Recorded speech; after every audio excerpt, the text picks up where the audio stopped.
এই মুসলমানের দল, জঙ্গিবাদীদের দল, তোদের যদি মনে হয় একে আইনের আওতায় আনতে হবে, ভিডিওটা শেয়ারের ঝড় তুলতে হবে, কেমন শিক্ষা দীক্ষা রে ভাই?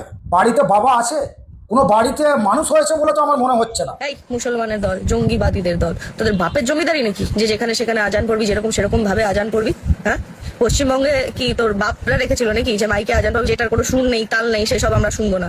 তোদের এই মানে বেসুরা গলা কাঁপানো, হাড় কাঁপানো আওয়াজে যখন তোরা এই আল্লাহু আকবার করিস, তখন কেন করিস?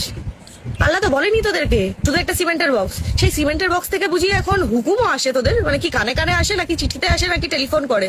যেহেতু এখন তো মানে আপডেটেড ইন্ডিয়া, আল্লাহ তালা তোদের ফোনে ডিজিটাল ভাবে বলে যে ভাই আমি ডিজিটাল আল্লাহ তালা আছি। আমি নতুন করে আর কিছু বলছি না যে মহিলা কি বলেছে। আমি শুধু এটাই বলবো, যদি আঙুলে ক্ষমতা থাকে ভিডিও শেয়ার করুন, কারণ আইন সকলের জন্য সমান। এই বিয়াদবটাকে আইনের আওতায় আনা অবশ্যই দরকার।